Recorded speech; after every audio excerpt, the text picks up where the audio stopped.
kesah si badia, maka banci terjadi kalak berdosa, ia lemi. Tapi baginta terangilah alu terang Injilna. Di hadapanmu kami hidup dan Engkau telah memilih kami. Karena itu hati kami teduh bahwa ada bangsa yang lain yang masih jauh dari hadirat-Mu, yang belum mengenal nama-Mu. Dan Engkau mau supaya kami pergi ke sana. Apa yang Tuhan sudah buat dalam misi abad pertama, dan kami berdoa, Tuhan buat lagi lah dalam abad kami ini, karena Tuhan telah memilih kami menjadi orang percaya, supaya kami pun masih pergi mencari orang-orang yang masih ada di dalam kegelapan itu. Dan itu pasti bukan usaha kami, tapi itu pasti adalah usaha Allah sendiri memakai hamba-hambamu ini. Dan dalam abad pertama senantiasa Roh Kudus berbicara kepada orang-orang yang percaya pada saat itu, termasuk kepada hamba-hambamu. Karena itu memang kami rindu supaya Tuhan kami Yesus membuat hal yang sama di dalam waktu kami hidup hari ini. Berbicaralah kepada kami supaya kami melakukan sebagaimana Engkau kehendaki, membuat semua bangsa menjadi murid-Mu. Kami memuji dan memuliakan nama-Mu buat kekuatan yang berasal daripada-Mu. Di dalam nama Tuhan kami Yesus kami berdoa. Amin. Mari kita membuka. Sekarang kita sudah sampai di Korintus. Jadi kalau kita hitung-hitung kota, kamu bisa lihat map yang sudah kami kirimkan. Bisa kamu lihat mapnya mulai dari Troas, berjalan dia ke Filipi, berjalan dia ke Tesalonika, berjalan dia ke Berea, dan berjalan dia ke daerah Athena. Hari ini sesudah meninggalkan Athena, melanjutkan perjalanan misinya ke Korintus. Jadi sekarang sudah bisa kita kuasai ya, berapakah gereja yang didirikan oleh Paulus di daerah Makedonia. Yang pertama sekali itulah jemaat Filipi. Dan jemaat Filipi ini tidak bisa lupa kita adalah jemaat yang begitu membantu misi Paulus. Dan dia pindah ke Tesalonika. 3 minggu di Tesalonika, harus lagi dia berangkat ke Berea. Dan dari Berea berangkat lagi dia ke kota Athena. Dan sesudah itu dia berangkat ke kota Korintus. Kisah Rasul pasal 18. Mari kita membacanya. Kalau ada usul Anda untuk mengetahuinya lebih baik, Anda berikan usul, karena ini sudah masuk misi Paulus yang kedua, yang terakhir. Setelah itu nanti masuk misi Paulus yang ketiga. Misi Paulus yang ketiga baru masuk keempat. Itulah perjalanannya menuju Roma, dan ditangkaplah dia nanti. Jadi kalau ada usul bagian mana yang tidak terlalu Anda bisa kuasai, supaya bisa kita ulangi lagi. Jadi di daerah Makedonia kita dulu, karena itulah panggilannya yang secara khusus harus meninggalkan daerah Galatia, daerah Betania. Ya, disitulah dia dicegah oleh Roh Kudus mengabarkan Injil.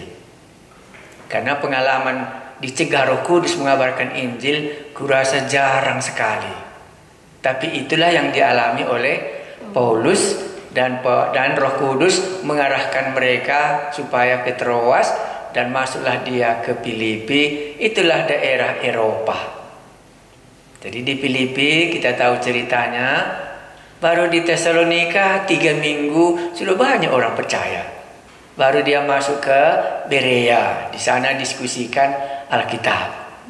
Di Athena ada juga, tapi tidak terlalu menarik kali dalam pekerjaan misi, walaupun kota Athena itu adalah kota yang begitu banyak kali jenis orang di dalamnya. Sekarang masuklah kita ke kota Korintus.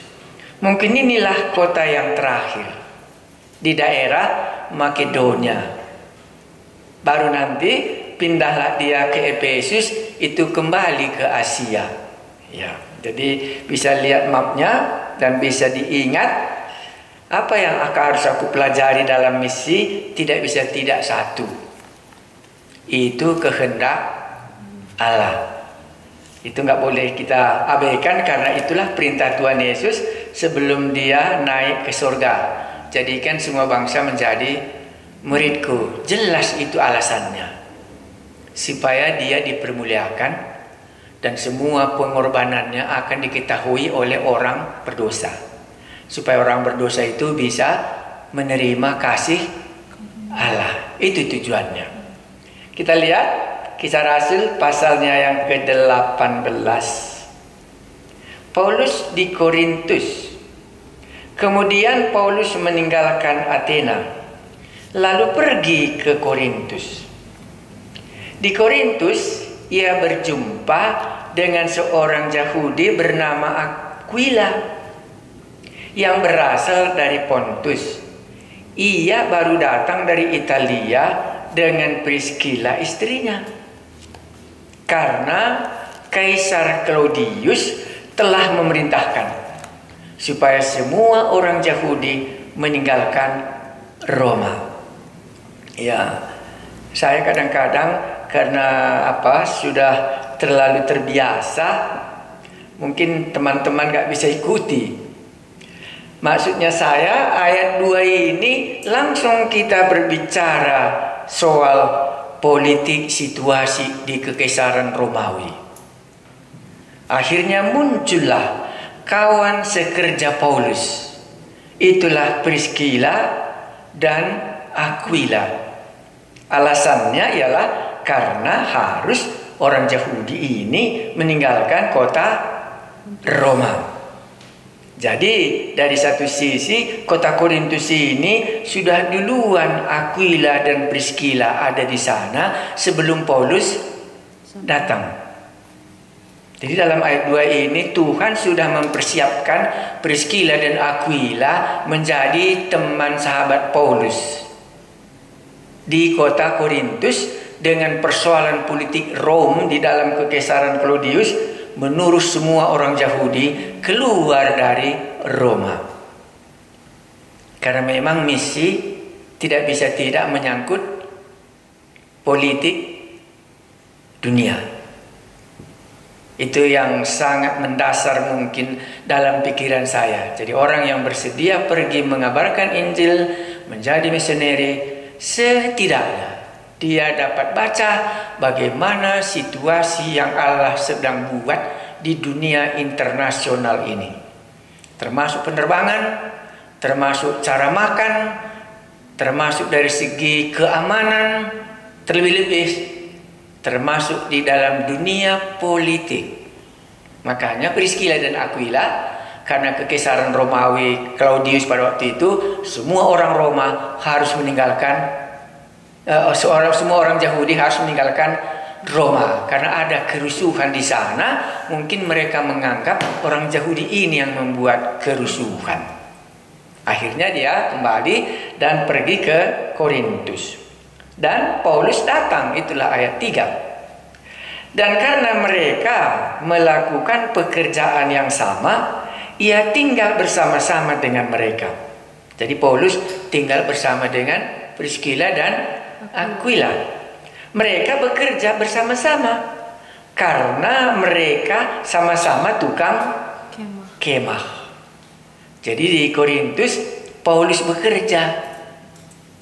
Makanya seringkali dia katakan di dalam suratnya, kita harus bekerja dengan tanganku sendiri, gitu ya. Ya, itulah makanya Paulus mengatakan dalam suratnya beberapa kali, termasuk dalam Kisah Rasul ini. Kisah Rasul pasal 20 kita baca ayat 34. Kisah Rasul 20 ayat 34. Di sini diungkapkannya dalam perpisahannya dengan jemaat, yaitu Kisah 20 ayat 34. Iya, saya baca. Kamu sendiri tahu bahwa dengan tanganku sendiri aku telah bekerja untuk memenuhi keperluanku dan keperluan kawan-kawan seperjalananku. Dalam segala sesuatu telah kuberi contoh kepadamu dan sebagainya.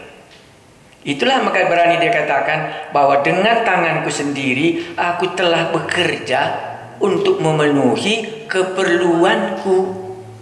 Karena dia sebagai tukang tenda jumpa dengan Priscilla dan Aquila, sudah bisa dia berkarir.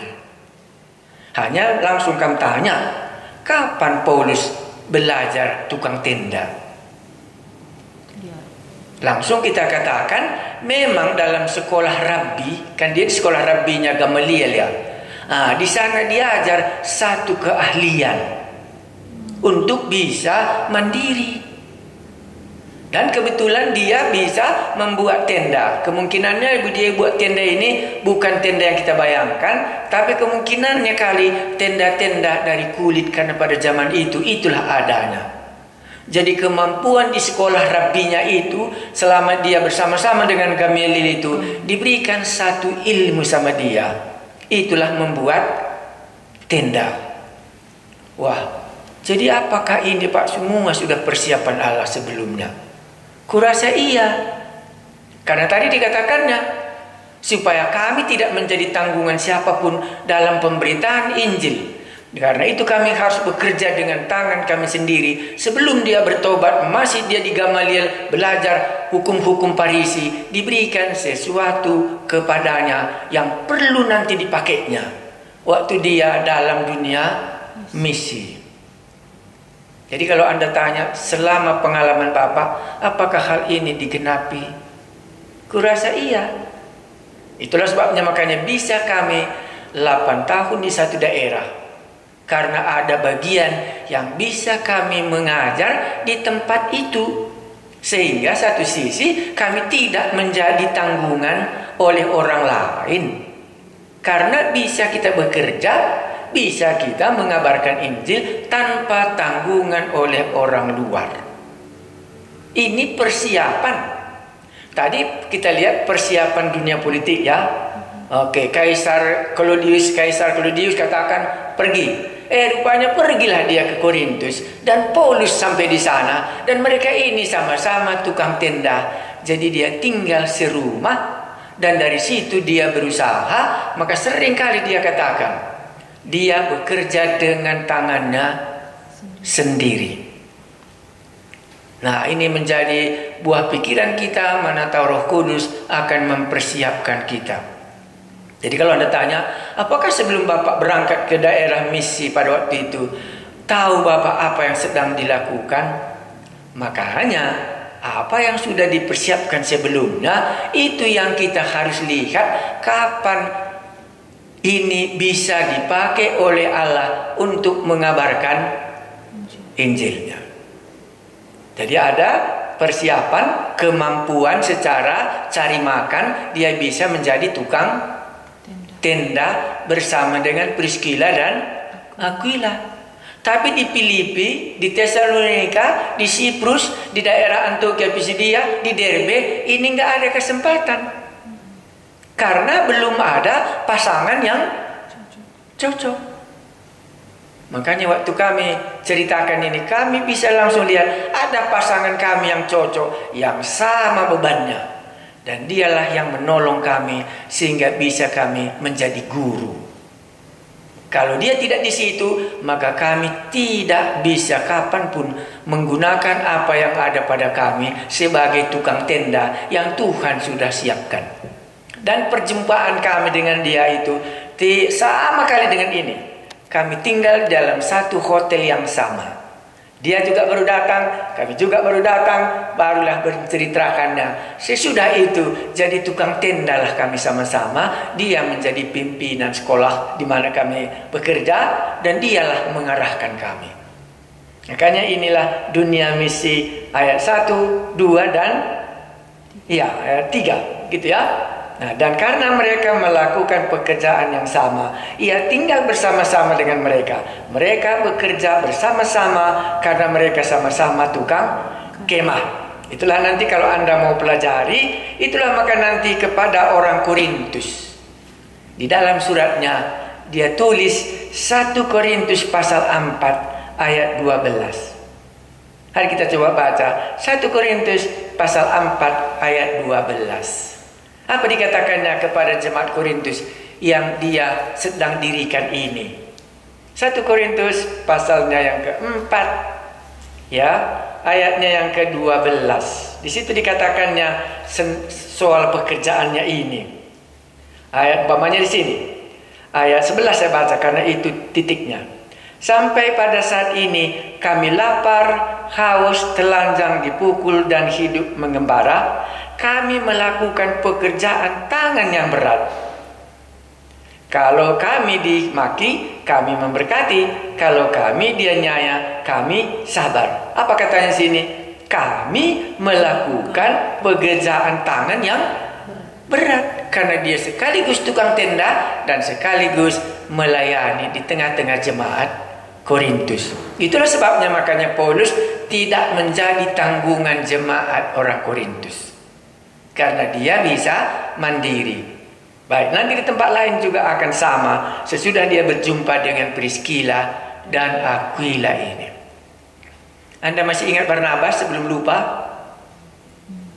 Siapa Barnabas bagi Paulus? Pertama, yang menerima dia di Yerusalem. Siapa Barnabas bagi Paulus? Yang mengantarkan dia ke daerah Tarsus. Siapa Barnabas bagi Paulus? Yang menjemput Paulus di Tarsus dan membawanya sama-sama ke Antioquia. Dari sana nanti mereka berjalan mulai misi yang pertama. Di sini Priscilla dan Aquila. Jadi kita harus melihat orang-orang yang dipakai Allah untuk melakukan pekerjaan ini. Maka bisa kita masuk Gereja Kristen Muria Indonesia ini karena ada satu orang. Waktu kami berjumpa dengan dia, dan dialah yang membuka pintu. Maka di dalam cerita ini sama nanti upahnya kurasa. Iya, maka di sini Priscilla dan Aquila membuka pintu bagi Paulus untuk bekerja dengan tangannya sendiri di Korintus. Ingat itu. Jadi kalau Anda dipakai oleh Tuhan dan mau melayani, dan termasuk juga bisa juga kita yang Barnabas, bisa juga kita yang Priscilla dan Aquila. Kita terima, oh ini Paulus, aku Priscilla dan Aquila, supaya bisa dia kubantu. Karena itu kami ada Priscilla kami dan ada Aquila kami, sehingga bisa pekerjaan Allah dikerjakan. Baik, ayat 4. Sudah tahu kita ya. Jadi nanti kalau Anda baca, banyak kali dikatakan Paulus mengenai dia berdiri sendiri, bekerja tangannya sendiri. Inilah yang dimaksudkannya. 4. Dan setiap hari Sabat, Paulus berbicara dalam rumah ibadah dan berusaha meyakinkan orang-orang Yahudi dan orang-orang Yunani. 2 ya. Dan setiap hari Sabat. Kembali lagi dia strateginya yang belum pernah berubah ya, ke rumah ibadat orang Yahudi dan juga kepada orang-orang Yunani.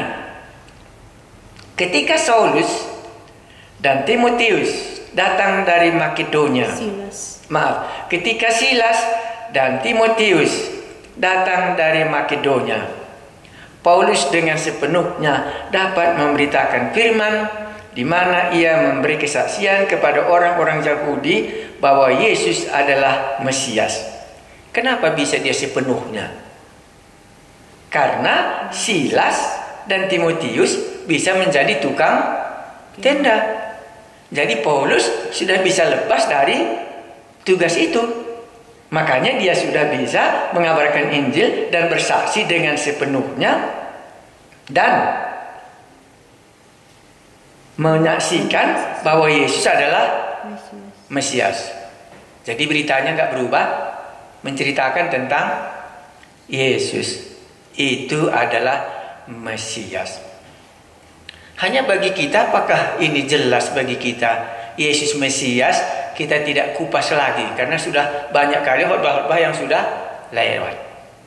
Tapi nanti kalau belum, bisa juga kembali lagi kepada khotbah-khotbah Paulus yang sudah berlalu. Tapi khotbahnya nggak pernah berubah bahwa Yesus adalah Mesias. Baik, ayat 6. Tetapi ketika orang-orang itu memusuhi dia dan menghujat, ia mengebaskan debu dari kakinya dan berkata kepada mereka, tetapi ketika orang-orang itu memusuhi dia dan menghujat, ia mengebaskan debu dari pakaiannya dan berkata kepada mereka, biarlah darahmu tertumpah ke atas kepalamu sendiri, aku bersih, tidak bersalah.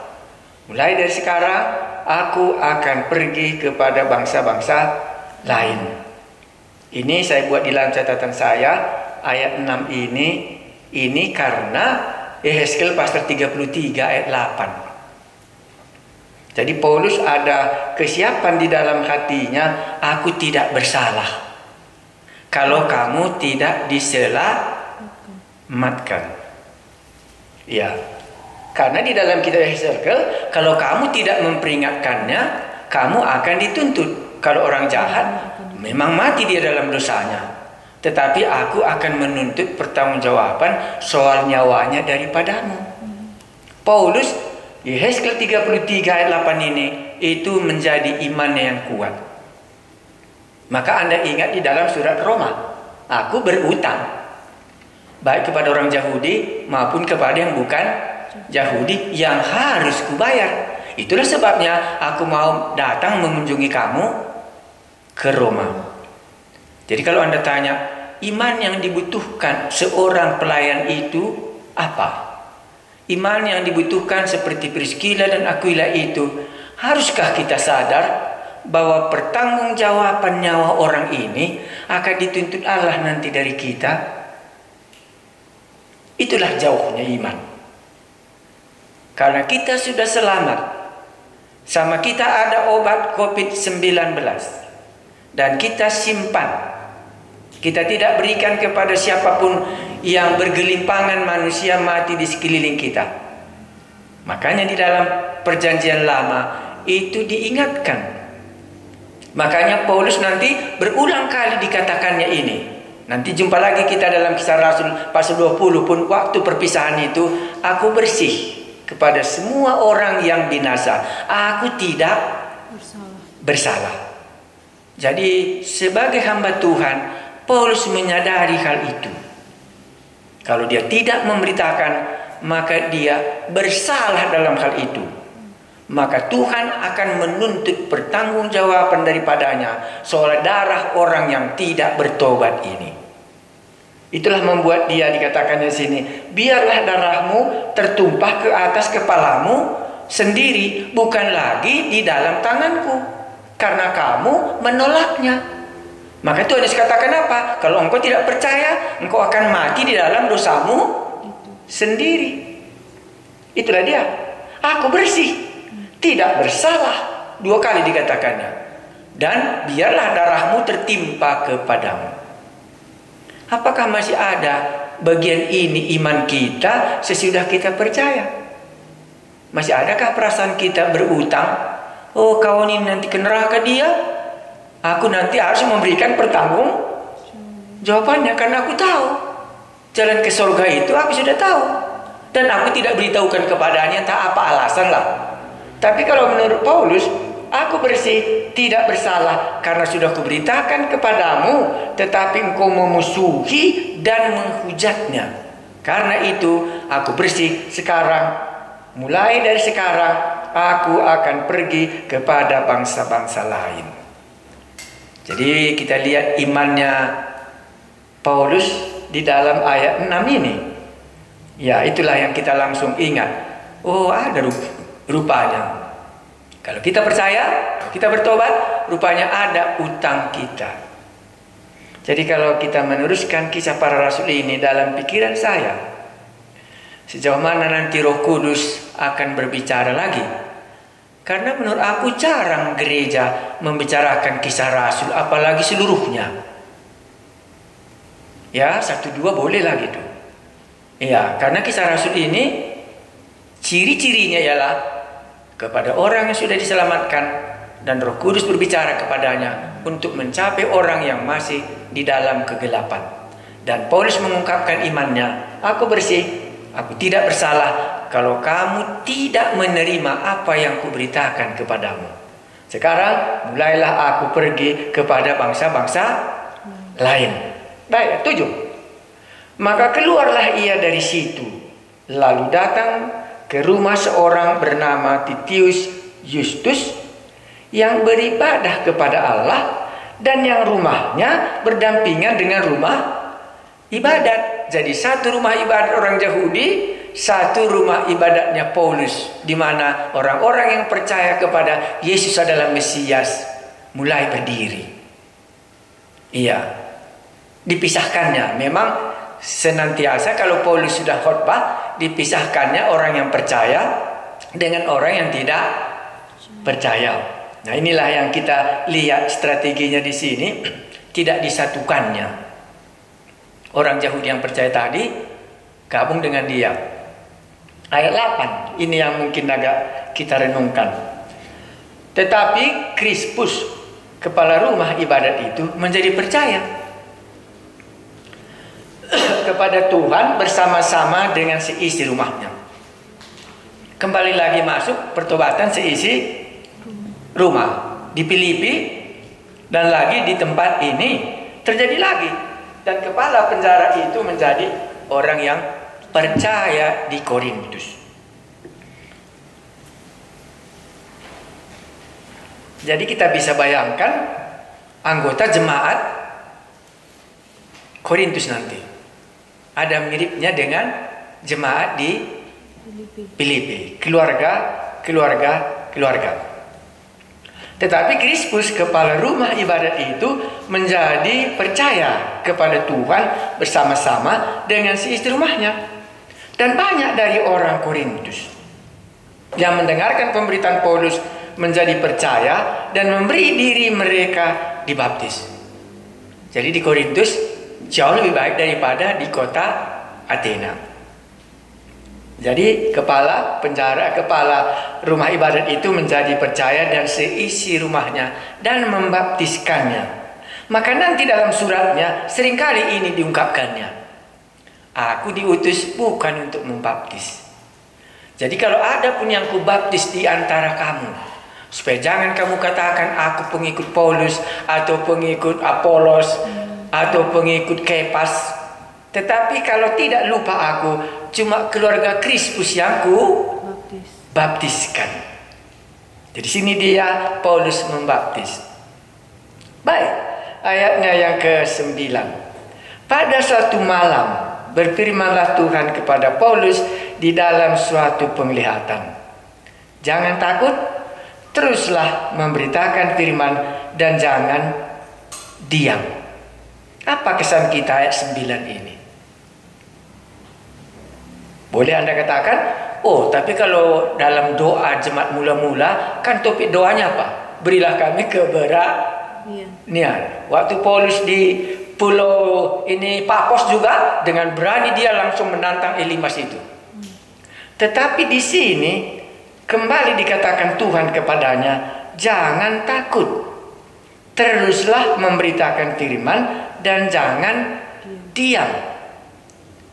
Baru disambungnya, sebab aku menyertai engkau dan tidak ada seorang pun yang akan menjamah dan menganiaya engkau, sebab banyak umatku di kota ini. Baru dikatakan di sini, maka tinggallah Paulus di situ selama 1 tahun 6 bulan dan ia mengajarkan firman Allah di tengah-tengah mereka. Maka masuklah kita dalam pikiran, seberapa beraninya pun orang seperti Paulus yang penuh dengan Roh Kudus, tetapi ada juga masanya datang apa? Datang ketakutan. Datang juga berdiam diri, tidak lagi mau mengabarkan Injil. Iya, itulah di sini. Jadi Paulus di sini bukan dipenjarakan secara badan, tapi dia sudah dipenjarakan secara ketakutan, melihat pengalaman demi pengalaman. Makanya Tuhan harus menguatkan dia kembali. Maka dikatakannya, pada suatu malam berfirmanlah Tuhan kepada Paulus, dan di dalam suatu penglihatan, jangan takut. Berarti Paulus sudah takut menghadapi kota Korintus ini, karena Korintus ini kan mirip bangsanya dengan orang Athena. Orang-orang ahli pikir-pikir semua di dalamnya, sehingga dia sudah kewalahan di kota Athena sendiri, dia sudah kewalahan. Jumpa lagi di kota ini Korintus, sehingga mirip, karena itu kan berdampingan kota itu. Jadi banyak kali ahli-ahli pikir di tengah-tengah Korintus ini. Makanya sulit dia, rupanya luntur, muncul ketakutannya. Tetapi dari segi Allah tidak boleh kita katakan. Tetapi dari segi kita bisa kita takut, bisa kita berdiam diri. Tapi dari segi kata mata Allah, dia kembali lagi kuat. Makanya Anda pasti ingat di dalam surat Filipi, hendaklah kamu kuat di dalam Tuhan. Itu ditulisnya sesudah terjadi Kisah Rasul pasal 18 ini. Ya, kuatlah kamu di dalam Tuhan, karena dia sendiri punya pengalaman itu. Waktu saya baca beberapa kali ini, berapa kalilah Paulus dikunjungi Tuhan, kupikir. Iya, kurasa sejauh yang aku baca di dalam ceritanya, kurasa setidaknya 3 kali Paulus dikuatkan oleh Tuhan Yesus. Umpamanya pasal 23 ayat 11. Kisah Rasul ini, Kisah Rasul. Kisah Rasul 23 ayat 11. Di situ pun Tuhan menguatkan dia. Jadi kalau ada orang kuat kali imannya, mungkin dia lebih kuat daripada Paulus. Iya, kalau dia katakan aku tidak pernah takut, katanya, boleh kurasa mungkin dia lebih kuat daripada Paulus, karena Paulus sendiri pun sudah mulai ada ketakutannya. Kisah Rasul 23 ayat 11. Iya kah? Ya. Pada malam berikutnya Tuhan datang berdiri di sisinya dan berkata kepadanya, kuatkanlah hatimu, sebagaimana engkau dengan berani telah bersaksi tentang aku di Yerusalem, demikian jugalah hendaknya engkau pergi bersaksi di Roma. Takut dia ya, karena ini di dalam daya tahanan sesudah ditangkap dia di Kaisarea. Ini diingatkan Tuhan lagi dia. Kurasa masih ada satu kali lagi juga, itu pasal 27. Oh, jadi kalau begitu buku Kisah Rasul ini bagus ku baca, bagaimana Tuhan menguatkan hambanya. Boleh Anda baca. Iya. 27 ayatnya yang ke 23. 27 ayat 23. Ya, ini kurasa peristiwa di tengah perjalanan naik kapal menuju Roma, dan sudah 2 minggu diombang-ambingkannya. Karena tadi malam seorang malaikat dari Allah, yaitu dari Allah yang aku sembah sebagai miliknya, berdiri di sisiku, dan ia berkata, jangan takut Paulus, engkau harus menghadap Kaisar, dan sesungguhnya oleh karunia Allah maka semua orang yang ada bersama-sama dengan engkau di perahu ini akan selamat karena engkau. Jadi karena Paulus baru kapal itu tidak tenggelam, maka selamatlah orang itu menjadi pemimpinnya. Ini ku ingat ketiga kali Paulus dikunjungi oleh Tuhan Yesus untuk menguatkan dia, untuk melanjutkan pekerjaan yang Allah tugaskan kepadanya. Karena diombang-ambingkan dan tidak ada lagi harapannya bisa selamat kapal itu. Tapi rupanya karena dialah membuat kapal itu bisa selamat, mendarat di pulau apa namanya itu ya, di pulau Malta ya. Ya di situlah dia. Waktu kurenungkan ini, mahal kali hamba Tuhan ini. Karena satu orang kapalnya tidak ditenggelamkan, karena Allah menjaga kapal itu karena Paulus sendiri, supaya dia nanti bisa bersaksi kepada kekaisaran Romawi. Karena itu sudah dikatakannya waktu pertobatannya. Makanya menuju Roma itu adalah merupakan satu bagian yang harus dia tugaskan. Mahal hamba Tuhan itu di hadapan Allah yang memanggil dia. Waktu dia takut, dihiburkannya. Waktu bahaya, dia lindungi. Karena ada gunanya supaya bisa namanya dipermuliakan, supaya kekaisaran Rom sesudah tahun 400 kemudian nanti ada di antara mereka yang menjadi orang percaya, sehingga kekristenan bisa ada kebebasan sejak tahun 400. Maka keluarlah pengakuan Nisea tahun 325, karena kekristenan diterima Rom menjadi agama negara. Maka aniaya sudah berakhir. Inilah di sini. Kenapa? Barulah dituliskan oleh yang mengetahui Matius 28-nya. Karena kan sudah dikasih tahu, pergilah dan aku menyertai engkau. Jadi Yesus menggenapkan janjinya bagi hambanya ini.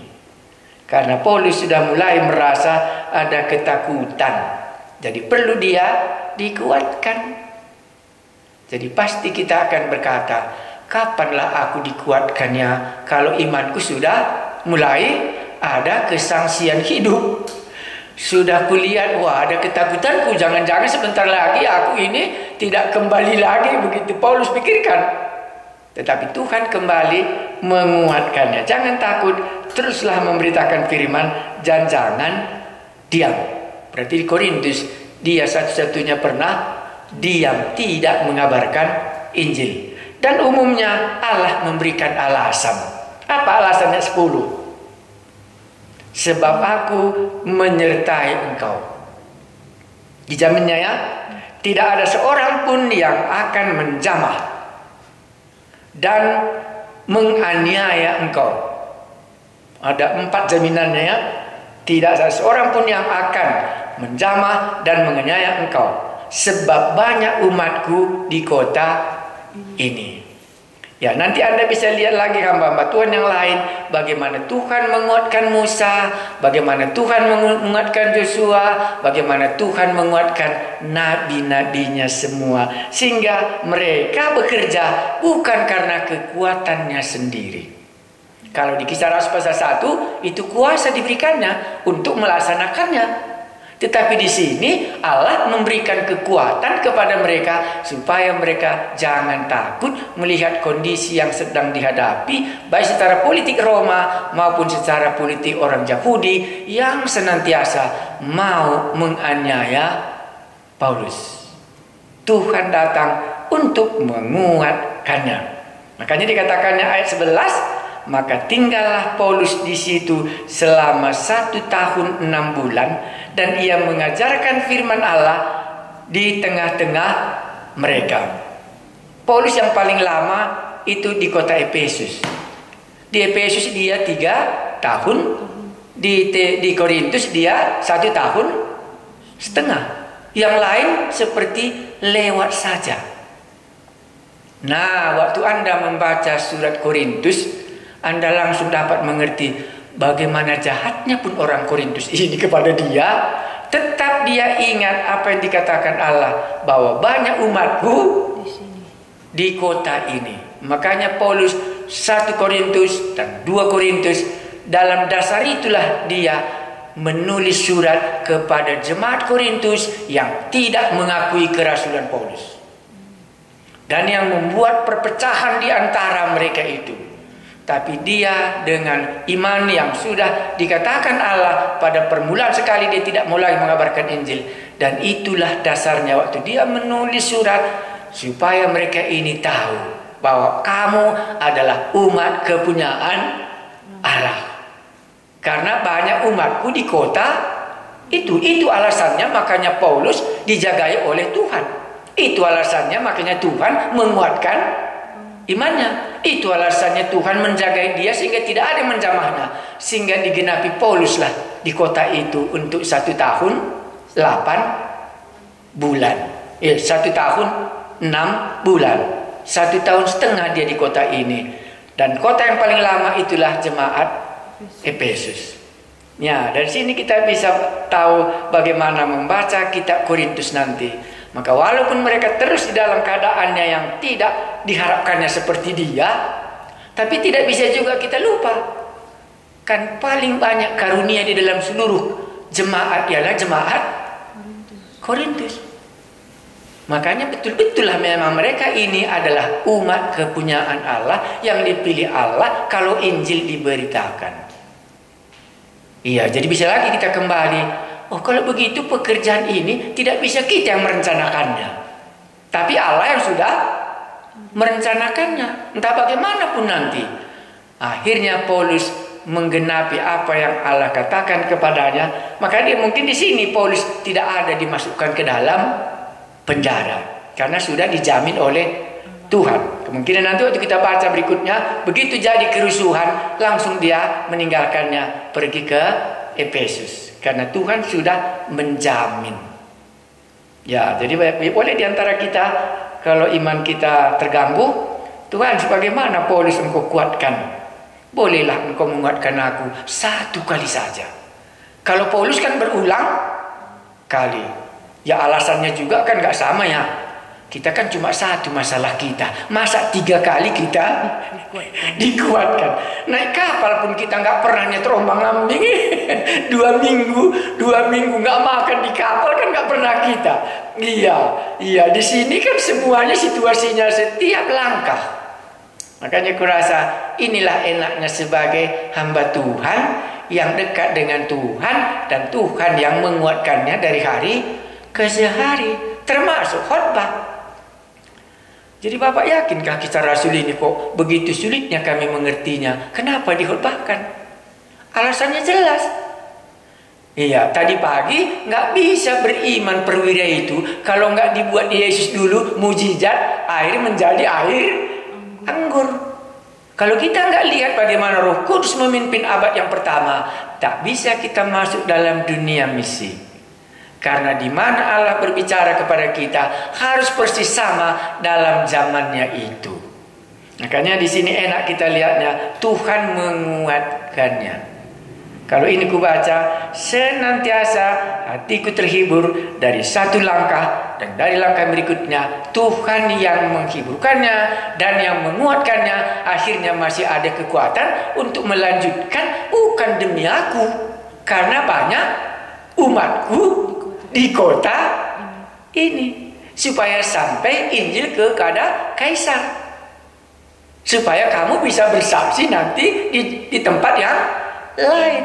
Bukan demi kepentingan kita, tapi demi kepentingannya lah kita di servisnya, iman kita menjadi kuat. Makanya sengaja dituliskannya langsung ayat 11. Oh, disinilah Paulus lamanya 1 tahun setengah. Ayat 12. Akan tetapi setelah Galio menjadi gubernur di Akaya, bangkitlah orang-orang Yahudi bersama-sama melawan Paulus, lalu membawa dia ke depan pengadilan. Muncul lagi reaksi dari orang Yahudi. Tadi juga sudah ada, tapi nampaknya berhenti ya. Ya, waktu dia memisahkan orang percaya tadi, sebagaimana Krispus kepala rumah ibadat itu memisahkannya, sudah berhenti. Sesudah 1 tahun setengah muncul lagi persoalan yang sama.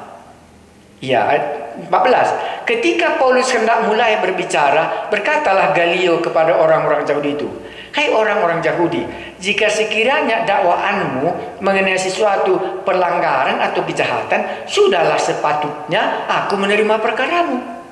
Tetapi kalau hal itu adalah perselisihan tentang perkataan atau nama atau hukum yang berlaku di antara kamu, maka hendaklah kamu sendiri mengurusnya. Aku tidak rela menjadi hakim atas perkara yang demikian." Iya, ini harus kita lihat apa maksudnya kok ditulis ini. Tujuannya langsung Theophilus yang mulia. Oh, rupanya gubernur di sana itu setelah Galio itu nggak menerima pengaduan orang Yahudi ini karena ini bukan urusannya dengan politik negara Rom. Ini hanya urusan intern orang Yahudi. Jadi nggak perlu diurus oleh negara. Galio di sini jauh lebih pintar daripada yang lain. Nggak mau dia mengurusnya. Lalu ia mengusir mereka dari ruang pengadilan. Maka orang itu semua menerbu Sostenes, kepala rumah ibadat, lalu memukulinya di depan pengadilan itu. Tetapi Galio sama sekali tidak menghiraukan hal itu. Karena itu urusanmu sendiri, kamulah yang mengurusnya. Nggak mau dia campur urus dengan urusan orang Yahudi, dengan Mesias Yesus Juru Selamatkan itu. Tidak ada kejahatan hubungannya dengan undang-undang negara. Baik, mari kita lanjutkan. Paulus kembali ke Antiokhia. Berarti di sini berdirilah jemaat di Korintus. Nah, jadi sebelum kita lupa bisa kita baca. Oh, kalau begitu teologi poinnya Pak di surat Filipi di Korintus ini apa? Ya pasti Anda katakan kehadiran Allah menjadi nomor 1. Mulai kehadiran Allah dalam pasal 16 ya, panggilan dari Makedonia ya, Troas ya. Dan masalahnya lagi di sini pasal 18 ayat 9 10 tadi ya, Allah menyatakan diri. Baru ada juga rupanya unsur politiknya. Pada pasal 2 ayat 2 tadi itu mengenai Priscilla dan Aquila. Oh, ayat 6 apalagi tadi di sini? Ya, orang-orang memusuhi Paulus ya. Ya, baru ayat 12 dan 13. Galio tidak mau tahu urusan masalah gereja yang ada di Korintus. Mari kita lanjutkan ini supaya besok bisa kita pindah ke selanjutnya. Paulus tinggal beberapa hari lagi di Korintus. Jadi asal ada kesulitan rupanya dia sudah berpikir. Lalu ia minta diri kepada saudara-saudara di situ dan berlayar ke Syria. Ini perjalanannya pulang. Sesudah ia mencukur rambutnya di Kangkrea karena ia telah bernajar. Ini nggak usah kita bahas sekali. Priscilla dan Aquila menyertai dia. Jadi ikut Paulus berangkat, Priscilla dan Aquila pun ikut juga. Nanti ditinggalkannya dia di Efesus. Maka Priscilla dan Aquila nanti ada di Efesus. Tapi Paulus melanjutkan perjalanannya ke Antiokhia, menyatakan hasil pekerjaan misinya yang kedua kepada gereja yang mengutus dia. Nah ya, ayat 19. Lalu sampailah mereka di Efesus. Paulus meninggalkan Priscilla dan Aquila di situ. Ia sendiri masuk ke rumah ibadat dan berbicara dengan orang-orang Yahudi. Mereka meminta kepadanya untuk tinggal lebih lama di situ, tetapi ia tidak mengabulkannya. Jadi orang Yahudi di Efesus menahan supaya Paulus tinggal di sana, tetapi Paulus tidak menerimanya. Apa maksudnya ini? Apakah kita diterima atau ditolak? Bukan itu urusannya. Tetapi apa yang direncanakan Allah, itulah yang harus kita kerjakan. Makanya dia tidak menerimanya, tidak mengabulkannya. Ia minta diri dan berkata, aku akan kembali kepada kamu jikalau Allah menghendakinya. Lalu bertolaklah ia dari Efesus. Kenapa ditolaknya di Efesus? Pasti jawabnya kita ingat ya. Karena Efesus ini sudah dekat lagi dengan daerah di mana dia dilarang oleh Roh Kudus. Karena ini sudah kembali dia ke Asia. Sudah meneberangi lagi ke tempat dari mana dia. Ini sudah sejajar dengan Troas. Jadi ditinggalkannya lagi Efesus tadi. Tadi karena panggilan Makedonia, dia masuk ke Filipi, masuk ke Tesalonika, masuk ke Berea, masuk ke Athena, masuk ke Korintus. Selesai dari Korintus, meneberang lagi dia ke Asia. Itulah jemaat Efesus. Jemaat Efesus menahan dia. Disinilah kita katanya. Tetapi dia katakan tidak. Tapi dikatakannya apa? Ia meminta diri dan berkata, aku akan kembali kepada kamu jika Allah menghendakinya. Bisa juga Anda katakan tidak sembarangan lagi dia khotbah karena sudah pernah mengalami apa? Dicegah oleh Roh Yesus dan dicegah oleh Roh Kudus sendiri. Jadi pengalaman di sana itu membuat dia lebih bijaksana. Kalau Allah, iya, sudah mulai dia bertanya, asal mengabarkan Injil bukan sembarangan, karena pengalaman sudah ada. Jikalau Allah menghendakinya, lalu bertolaklah ia dari Efesus. Ia sampai ke Kaisarea, dan setelah naik ke darat dan memberi salam kepada jemaat, ia berangkat ke Antioquia, di mana jemaat yang mengutus dia. Setelah beberapa hari lamanya ia tinggal di situ, ia berangkat pula lalu menjelajahi seluruh tanah Galatia dan Frigia untuk meneguhkan hati semua murid. Ini sudah masuk misinya yang ketiga. Inilah yang bisa kita lihat di jemaat Korintus ini. Dan sekarang dia masuk ke jemaat Efesus. Dia tidak bersedia, tapi Priscilla dan Aquila sudah ditinggalkannya di Efesus sebagai tukang tenda. Nanti datang lagi dia ke Efesus pada misi yang ketiga menjadi tukang tenda lagi di sini. Apa yang bisa kita pelajari dari segi kacamata Allah? Misi bukan pekerjaan manusia. Kita hanya alat yang bisa dipakainya. Kalau hambanya kuat, kalau hambanya lemah, dia yang menguatkannya. 3 kali Paulus dikuatkan oleh Allah karena imannya sudah mengalami kesulitan. Makanya kalau iman kita terganggu sebagai hamba Allah, cuma Allah yang bisa menguatkannya. Sehingga imannya dikuatkan, alasannya karena banyak umatku di kota ini. Karena itu harus kita sadar, iman kita kuat bukan demi kepentingan kita, tapi demi kepentingan kerajaan Allah, supaya umat Allah yang sudah ditetapkannya akan dapat diselamatkan, sehingga kita tidak berutang, kita bersih dan tidak bersalah di hadapan semua orang yang binasa, yang tidak mau menerima Injil. Inilah imannya Paulus. Mari kita berdoa. Kami mengucap syukur kalau kami dengar sebagaimana Paulus dengan keberanian yang daripadamu. Tetapi datang juga harinya bahwa dia mengalami takut dan diam, tidak lagi memberitakan Injil. Itulah di Korintus. Tetapi Tuhan Yesus mengunjungi dia sekali lagi.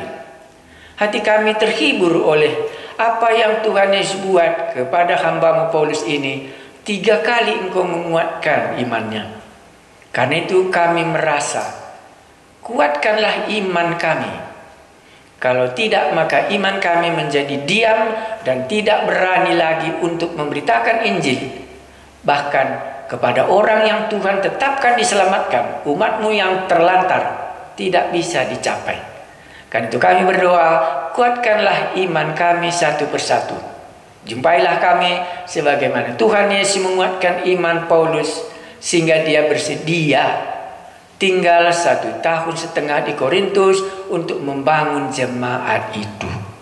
Terpujilah nama-Mu bahwa kami bekerja bukan sendirian, tetapi Allah lah yang menjamin hidup kami sehingga kami dapat melakukan pekerjaan untuk menyelamatkan umat pilihan-Mu yang Engkau telah tetapkan akan masuk ke dalam kerajaan sorga bersama-sama dengan kami.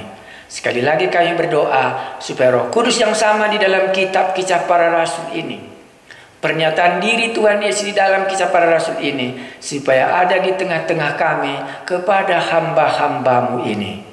Di dalam damai dan sejahtera-Mu kami memohonnya, dan pada hari yang ditetapkan supaya itu menjadi bagian kami. Dalam nama Tuhan Yesus kami berdoa. Amin.